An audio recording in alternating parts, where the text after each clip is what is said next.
تو ہم تو اب جو ہمارے اکابر اور علماء نے محنتیں کی ہیں اس کا پھل کھا رہے ہیں. ابھی محنتیں کرنے والے تو گزر گئے.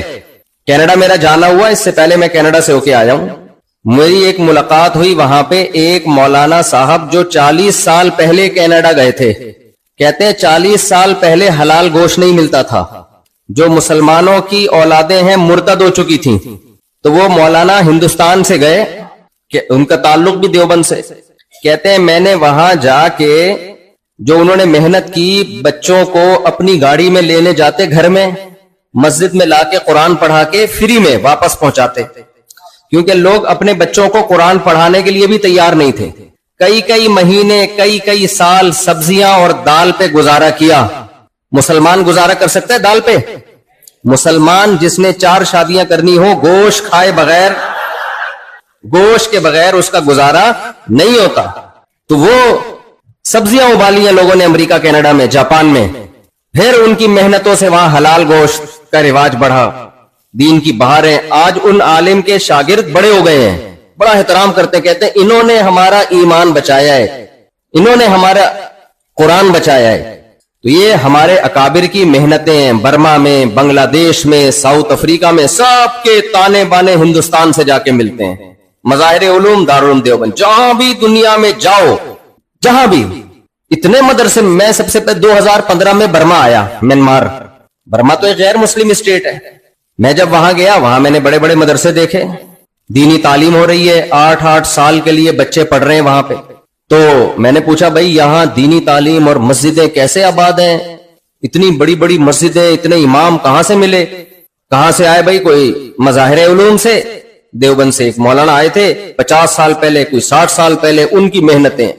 افریقہ میں جاؤ تو یہ گجراتی لوگ بھی کوئی اللہ کی الگ ہی مخلوق ہے. جہاں دنیا میں گئے, مدرسہ بنایا, مسجد بنائی, اپنے خرچے پہ, اپنی تجارت پہ. دنیا میں ہر جگہ گجراتی ملیں گے آپ کو, ہر جگہ. یہاں بھی ہے ماشاءاللہ. گجراتیوں کے جو جد امجد تھے نا, جو دادا کے پردادا, لگتا ہے ان میں ایک شادی کا رواج نہیں تھا, کیونکہ پوری دنیا کو گجراتیوں سے بھرنا یہ ایک بیوی سے ممکن نہیں ہے. ایک ہمارے جو کے پی کے ماشاءاللہ پشتون ہیں, ساری دنیا میں پھیلے ہوئے ہیں. جو قوم بھی زندہ رہنا چاہتی ہے نا, اس کو اپنی نسل بڑھانی پڑتی ہے. بارڈر توڑ کے, ملک چھوٹا پڑے بارڈر توڑ کے نکلتے ہیں. اٹلی جب میں گیا, میں اٹلی گیا تو میں نے وہاں بنگلہ دیشی ساتھی بہت دیکھے. اتنے ملنے آ رہے تھے, بنگلہ دیش کے, یہ بنگلہ دیش کے, یہ بنگلہ دیش کے. وہاں ایک جنرل اسٹور میں ہم گئے. میں نے ساتھیوں سے کہا کہ مجھے یہاں اٹلی میں کوئی بچہ نظر نہیں آ رہا. انگریزوں کا بچے ہوتے ہیں نا, پارکوں میں ہوتے ہیں, کہیں پارکوں میں تو آتے ہی وہ لوگ ہیں نا جن کی فیملی ہوتی ہے. میں نے کہا یہاں نارمل جگہوں پہ بچے نظر نہیں آتے. ہمارے تو آئے, آپ کو بچے گلی محلوں میں کتنے نظر آئیں گے کھیلتے ہوئے. میں نے کہا اٹلی میں بچہ مارکیٹ سے کیوں شارٹ ہو گیا؟ تو میں جب وہاں گیا, ایک جنرل اسٹور میں ہمیں دور واکر میں ایک بچہ نظر آیا کہ ایک آدمی اپنے بچے کو لے کے گھوم رہا ہے. میں نے کہا چلو کسی ایک انگریز کا بچہ, تو انگریز تو نہیں ہے وہ لوگ, اٹلی والے تو ان کی الگ زبان ہے. چلو بچہ تو نظر آیا. پارکوں میں تو نظر آتے ہیں لیکن جنرل جگہوں پہ بہت کم نظر آتے ہیں. میں وہاں گیا تو دیکھا وہ بنگلہ دیشی ساتھی تھے, اپنا بچہ لے کے گھوم رہے تھے. وہاں بنگلہ دیش کے لوگ اتنے زیادہ, مجھے اٹلی میں بنگلہ دیش کے لوگ نظر آئے. اب اٹلی والوں کی نسل کم ہو رہی ہے, حقیقت ہے, یہ حقیقت ہے. یہ وہاں کی حکومت پریشان ہے, پتہ ہے آپ کو. علاقے کے علاقے خالی ہو گئے, یہ رپورٹ ہے. بہت سے علاقے اٹلی میں ویران. لوگ کہتے ہیں کہ نہیں ہم تو گئے ہیں میلان میں, وہاں تو بہت پبلک ہے. بھائی جو بڑے بڑے علاقے تھے, شہر تھے, آہستہ آہستہ ویران ہو کے ختم. وہ تو آبادی سمٹ رہی ہے نا. ہمارے مسلمان بھائی بنگلہ دیش والوں نے اپنی سپیڈ الحمدللہ مینٹین رکھی ہوئی ہے. جاپان میں ہمارے پشتونوں نے, پٹھان بھائیوں نے اپنی سپیڈ پہ کوئی کمپرومائز نہیں کیا. اٹلی میں بنگلہ دیشی ساتھیوں نے, میں نے کہا, اور 8 سے 50 تو نسوار بھی مل رہی ہے جاپان میں, اور چپلی کباب کے ہوٹل بھی مل رہے. سمجھ رہے نسوار جانتے ہیں آپ لوگ؟ وہ نہیں یوں کر کے رکھی جاتی یہاں پہ, یہ کر کے رکھتے ہیں یہاں. چلو کبھی کراچی آؤ تو ہم, اچھا گل بولتے ہیں, چلو خیر, چلو جو بھی بولتے ہیں خیر. تو بڑی محنتیں کی علماء نے, اور یہ محنتیں آج سے نہیں ہو رہی. آدم علیہ السلام کے زمانے سے دین کو زندہ رکھنے کی محنت ہو رہی ہے. تو سوچنے کی بات ہے کیا چیز تھی ان اکابر نے جو محنتیں کی، خون پسینہ بہایا، کوئی ان کا مالی فائدہ نہیں تھا اس میں، اتنی قربانیاں دیں، پیغمبروں نے قربانیاں دیں، صحابہ نے قربانیاں دیں، تابعین نے قربانیاں دیں، تبع تابعین نے قربانیاں دیں، محدثین نے قربانیاں دیں، فقہا نے قربانیاں دیں، تو اتنی قربانیاں کیوں دیتے رہے ہیں؟ ایک منٹ کھڑے رہنے دینا، کھڑے رہنے دینا، کوئی بات. تو اتنی قربانیاں کیوں دی ہیں؟ موسیٰ علیہ الصلوۃ والسلام نے قربانی دی، کس کے خلاف؟ فرعون کے خلاف. اللہ تعالیٰ نے حضرت موسیٰ علیہ الصلوۃ والسلام کو فرعون کے پاس بھیجا، اور موسیٰ علیہ السلام کو اللہ نے کیا فرمایا کہ فرعون سے جا کے کہنا قولا لہ قولا لینا لعلہ یتذکر او یخشی، شاید کہ اس کو نصیحت حاصل ہو جائے یا شاید ہی اللہ کے عذاب سے ڈر جائے. بنی اسرائیل تھے مومن، بنی اسرائیل پیغمبروں پر ایمان رکھتے تھے، غلام بن چکے تھے، فرعون غالب آ گیا تھا. دنیا میں بہت ساری قومیں غلام بنتی ہیں، لیکن اللہ ان کی نجات کے لیے کسی پیغمبر کو نہیں بھیجتا رہا. بنی اسرائیل چونکہ ایمان والے تھے، اللہ کو، اللہ کے پیغمبروں کو مانتے تھے، جب وہ غلام بنے ہیں، ان پہ فرعونیوں نے ظلم کیا ہے، تو اللہ نے ان کو نجات دلانے کے لیے، دنیا کا امام بنانے کے لیے کس کو بھیجا؟ موسیٰ کلیم اللہ کو. سوال پیدا ہوتا ہے اور قوموں کے لیے تو نہیں آئے پیغمبر، بنی اسرائیل کے لیے کیوں آئے ہیں پیغمبر؟ کیونکہ بنی اسرائیلی اللہ کے لاڈلے تھے. لاڈلے تو سمجھتے ہیں نا، لاڈلے کیوں لاڈلے تھے؟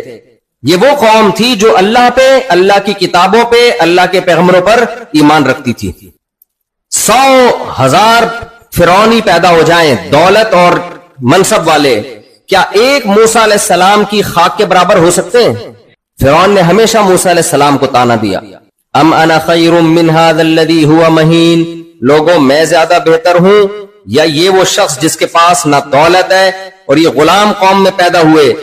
ھذہ الانہار تجری من تحتی، یہ میرے باغ ہیں جن کے نیچے نہریں بہتی ہیں. کس قدر موسیٰ علیہ الصلوۃ والسلام کو فرعون نے مختلف موقعوں پہ مختلف قسم کے تانے دیے اور کیا کچھ نہیں کہتا رہا، لیکن اللہ کو حضرت موسیٰ علیہ السلام سے اتنی محبت، قرآن میں جس پیغمبر کا سب سے زیادہ نام استعمال ہوا ہے وہ کون سے پیغمبر ہے؟ موسیٰ علیہ السلام. حالانکہ نہ دولت ہے اور نہ حکومت ہے، کچھ بھی نہیں. یہ جو تبلیغ والے کہتے ہیں نا ایمان ایمان ایمان، یہ مذاق تھوڑی کر رہے ہوتے ہیں. اللہ کی نظر میں سب سے بڑی اہمیت کس کی ہے؟ دیکھو مجھے ایک بات بتاؤ، آپ کے والد صاحب، آپ کے ابا کے 2 بیٹے ہیں، ہونے تو نہیں چاہیے، 8-10 ہونے چاہیے، لیکن اتفاق سے کتنے ہیں؟ اس میں تو میرا قصور نہیں ہے نا. ابا کے بیٹے کتنے ہیں؟ اتفاق سے 2 ہیں. ایک بیٹا کیا کرتا ہے؟ اچھا ابا بڑے ارب پتی ہیں، بہت دولت دی، بس ادھر ہی ابا نے کنجوسی کی، باقی ویسے ابا کے پاس دولت بہت زیادہ ہے، بہت پیسہ ہے ابا کے پاس، دولت بہت ہے، اور آپ کو پتا ہے ابا کی ڈیتھ ہوگی تو ارب پتی بن جاؤں گا، کروڑوں روپے آ جائیں گے میرے پاس وراثت میں. ابا کے پاس پیسہ بے تحاشا ہے، اور نہیں بھی مرے تو بھی ابا کے پاس پیسہ. جب باپ مالدار ہوتا ہے تو بیٹا بھی مالدار سمجھا جاتا ہے. امیروں کے بچے امیروں کی طرح رہتے ہیں، غریبوں کے بچے غریبوں کی طرح رہتے ہیں. اب آپ کے ایک بھائی ہے، ایک بھائی کیا کرتا ہے، اس کے پاس بھی کچھ 2-4 پلاٹ آ گئے، تھوڑا بہت پیسہ آ گیا، پان کی دکان کھول لی، گٹکے کی دکان کھول لی، گٹکا ہوتا ہے یہاں پہ، اچھا خیر، چند ٹکے اس کے پاس آ گئے، وہ اپنے آپ کو مالدار سمجھنے لگا. جب مالدار سمجھنے لگا تو اس نے اپنے ابا کے ابا ہونے سے ہی انکار کر دیا، بولا میں اس ابا کو مانتا ہی نہیں ہوں. باقی ابا کی خدمت بھی کرتا ہے، محلے پڑوس والوں کی خدمت بھی کرتا ہے، لوگوں سے السلام علیکم کہہ کے ملتا ہے، سب کے ساتھ اس کا سلوک بہت اچھا ہے. لیکن جب پوچھا جائے یہ آپ کے ابا ہیں، کہتا ہے یار یہ بحث میرے سامنے نہ کیا، کون کس کا ابا ہے ان باتوں میں کچھ بھی نہیں رکھا. اصل ہے سائنسی ترقی. اصل کیا ہے؟ سائنس. ترقی ہونی چاہیے، ایجوکیشن کو فوکس کرو، تعلیم کو فوکس کرو. یہ کیا ابا اماں بہن بھائی ہے، فضول سی باتیں لگائی ہوئی. انگریز کہاں سے کہاں پہنچ گیا، یہ ابھی تک ابا، انگریزوں میں ابا ہوتے ہیں، بہت سو میں ہوتے ہیں، بہت سو میں نہیں بھی ہوتے، لیکن کتنی ترقی کی ہے انہوں نے. دوسرا بیٹا ہے جو غریب ہے، نہ اس نے کوئی بہت زیادہ ترقی کی، نہ اس کے پاس پیسہ ہے، لیکن جب کوئی ان سے پوچھتا ہے کہ آپ کے ابا کون ہیں، تو وہ کہتا ہے یہ میرے ابا ہیں، میں کبھی بھی ان سے دستبردار نہیں ہو سکتا، کبھی بھی ان کو میں چھوڑ نہیں سکتا. اگر مجھ سے ابا کی نافرمانی ہو جائے تو ابا سے معافی مانگوں گا، سوری کروں گا. دنیا کی نظر میں اس پہلے والے کی ویلیو بہت زیادہ ہوگی، لیکن ابا کی نظر میں اس پہلے والی کی ویلیو 2 ٹکے کی نہیں ہوگی. آج پہلی دفعہ ٹکے کا لفظ میں ایسی جگہ استعمال کر رہا ہوں جہاں ٹکا استعمال ہوتا ہے, بنگلہ دیش. ورنہ یہ مثالیں میں نے بہت دی ہیں, 2 ٹکے, لیکن ایسی جگہ لوگوں کو بتانا پڑتا ہے ٹکا کی. یہاں تو چلتا ہی ٹکا ہے. ایک آدمی کو کسی نے تانا دیا, 2 ٹکے کے آدمی, اس نے کہا سر آپ نے اپنی ویلیو میرے ساتھ برابر کر دی, اس پہ مجھے بہت افسوس ہوا. خیر, تو ابا کی نظر میں وہ بیٹا جو ابا کو سرے سے مانتا ہی نہیں ہے, باقی بہت سارے کام کر رہا ہے, لوگوں کی نظر میں تو حیثیت ہوگی, ابا کی نظر میں ہوگی حیثیت ہے بھائی؟ کوئی حیثیت نہیں ہے. ابا کہے گا جو مجھے مانتا ہی نہیں ہے تو ٹھیک ہے نا, لوگوں کے لیے خدمت کر رہا ہے تو لوگوں سے اجر لینا اس کو. تو یاد رکھو اس کائنات کو سائنسدانوں نے نہیں بنایا, اس کو کس نے بنایا ہے؟ یہ بنی نہیں ہے, بنائی گئی ہے. خود بخود دنیا میں کچھ ہوتا ہے؟ کچھ بھی نہیں ہوتا. خود بخود شادی بھی نہیں ہوتی, کیونکہ بہت سے لوگ بیٹھے ہوتے ہیں کوئی رشتہ ہی نہیں دے رہا, کوئی شادی نہیں ہو رہی. بھائی ہلو گے, جلو گے, پیسہ کماؤ گے, کہیں پیغام بھیجو گے تو ہوگی نا, ایسے بیٹھے بیٹھے تھوڑی ہو جاتی ہے. ایک مولوی صاحب بیٹھے بیٹھے دعائیں مانگتے تھے, اے اللہ, وہ حلوے بہت کھاتے تھے, مٹھائی حلوے بہت, دعائیں مانگتے تھے, اے اللہ مجھے شہادت کی موت عطا فرما. تو کسی نے کہا حضرت شہادت کے لیے بارڈر پہ جانا پڑتا ہے, حلوے میں بم رکھ کے کوئی بھی نہیں دیتا. سمجھ رہے کہ نہیں سمجھ رہے؟ کچھ کرنا پڑتا ہے. دنیا میں کوئی بھی کام خود بخود کبھی بھی نہیں ہوتا. یہ ہو نہیں سکتا یہ کائنات خود بخود بن گئی ہو, میں اور آپ خود بخود بن گئے ہوں. اس کائنات کو کسی نے بنایا ہے, اور بنانے والا کون ہے؟ اس کا نام کیا ہے؟ اللہ. خدا نے بنایا اس کائنات.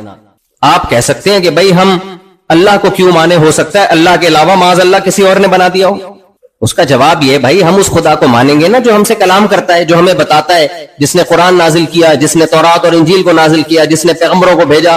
اللہ کے علاوہ کوئی اور خدا ہے ہی نہیں جو اپنا انٹروڈکشن کرواتا ہو, اپنا تعارف کرواتا ہو. کیا خیال ہے بھائی؟ ہم اللہ سے پوچھتے ہیں اللہ تجھے راضی کرنے کے لیے کیا کرنا ہے؟ اللہ کہتے ہیں 5 نمازیں پڑھنی ہے. اے اللہ تو کن چیزوں سے ناراض ہوتا ہے؟ زنا سے ناراض ہوتا ہوں, شراب سے ناراض ہوتا ہوں, جوے سے ناراض ہوتا ہوں, سود سے ناراض ہوتا ہوں, چوری سے ناراض ہوتا ہوں. اے اللہ تو کس کا حق تو نے سب سے زیادہ رکھا؟ ماں کا حق اور باپ کا حق میں نے سب سے زیادہ رکھا. اے اللہ جب باپ مر جائے وراثت کیسے تقسیم ہوگی؟ وہ اللہ بتاتا ہے ایسے تقسیم ہوگی. ایک تو یہ اللہ ہے. دوسرا, اگر اللہ کے علاوہ کوئی اور خدا ہے تو آج تک اس نے کچھ سمجھایا نہیں ہے اپنے بندوں کو, بات ہی نہیں کر رہا, وہ چپ چاپ بیٹھا ہوا ہے. تو ہم گونگے بہرے خدا پہ ایمان لائیں, بولنے والے خدا پہ ایمان لائیں جو کلام کرتا ہے. تو وہ اللہ کے علاوہ آپ کے پاس کوئی ہے نہیں. مارکیٹ میں جب آپ کے پاس کوئی آپشن نہیں ہوتا تو جو ہوتا ہے وہی وہ ہوتا ہے آپ کے پاس. آپ کہتے ہو بھائی دیکھو, گھر میں فون کرتے ہو یہ چیز اتنے کی مل رہی ہے, اماں کہتی ہے سستی لے آ, اماں اس دکان کے علاوہ کہیں اور نہیں مل رہی, تو اماں کہتی چل وہیں سے لے آ. تو جو چیز اویلیبل ہوگی وہی مانی جائے گی نا. ہم جس خدا پر ایمان رکھتے ہیں وہ کلام کرتا ہے, وہ اپنا تعارف کرواتا ہے. اللہ لا الہ الا هو الحی القیوم لا تأخذہ سنۃ ولا نوم. پوری اپنے بارے میں اس نے معلومات دی ہمیں, اور بندوں سے کبھی ڈسکنیکٹ نہیں ہوا. آدم علیہ السلام کے ذریعے اپنے بندوں سے رابطہ کیا, موسیٰ علیہ السلام کو پیغمبر بنا کے بھیجا, عیسیٰ ابن مریم کو پیغمبر بنا کے بھیجا, داؤد علیہ السلام کو, سلیمان علیہ السلام کو, یونس علیہ السلام کو, اور موسیٰ علیہ السلام کو, محمد صلی اللہ علیہ وسلم کو, ابراہیم علیہ السلام کو, اسماعیل علیہ السلام کو, یوسف علیہ السلام کو, یعقوب علیہ السلام کو, سب کو بھیجتا رہے تاکہ اللہ کا پیغام وہ اللہ کے بندوں تک پہنچاتے رہیں. تو یہ والے اللہ پہ ہی ہم ایمان لائیں گے, اس کے علاوہ کوئی اور گاڈ نہیں ہے جس پہ ہم ایمان لائیں, کیونکہ وہ ہوتا تو وہ اس طرح ہم سے کلام کرتا اور ہمیں اپنے بارے میں بتاتا. دیکھو مجھے ایک بات بتاؤ, آپ بچپن سے بڑے ہوئے, آپ جن کو ابا سمجھتے رہے, ڈیڈی پاپا کہتے رہے, ان کی خدمت کرتے رہے, وہ آپ کے گود میں اٹھا کے گھومتے رہے, آپ اسی 50 سال کے ہو گئے, آپ اسی میں. ایک دن آپ کے ابا کے بچپن کے دوست نے کہا کہ تمہارا ابا میں ہوں, یہ نہیں ہے, لہذا میرے ساتھ زندگی گزارو. آپ بولو گے میں 40 سال کے ساتھ 40 سال سے تو ان کے ساتھ گھوم رہا ہوں, میں 40-50 سال سے, اور یہ مجھے اپنے اولاد بھی کہتے ہیں اور میں ان کو اپنا ابا بھی کہتا ہوں. کاغذات میں بھی میں نے ان کو اپنا ابا کہہ دیا, اور اب بھی یہ مجھے اپنا بیٹا کہتے ہیں. پڑھایا لکھایا بھی انہوں نے, اور کاغذ میں بھی یہ میرے ابا ہیں. تو اتنے دن آپ خاموش کیوں رہے ہیں بھائی؟ آپ فوراً آتے نا, بولتے غلط, تم کی گود میں اٹھا رہے ہو, میرا بیٹا ہے, میں گود میں اٹھاؤں گا. تو اگر وہ کوئی معقول جواب دے تو ٹھیک ہے, اگر معقول جواب نہ دے, بولے بس میں ویسے ہی چپ بیٹھا ہوا تھا, ویسے ہی. ڈاکٹر نے مجھے زیادہ بولنے سے منع کیا تھا, ڈاکٹر نے کہا تھا زیادہ بولنے سے گلا خراب ہوتا ہے. تو 40 سال تک میں بولا ہی نہیں اس چکر میں. آج میرا گلا ٹھیک ہوا ہے تو میں نے کہا, آپ اس سے کہہ رہے ہو بھائی آپ کا گلا کیا, آپ تو اتنی گھنٹے تقریریں کرتے ہو, گلا کیسے خراب ہے؟ یار وہ الگ بات ہے, لیکن یہ والی بات ڈاکٹر نے بولنے سے منع کی تھی.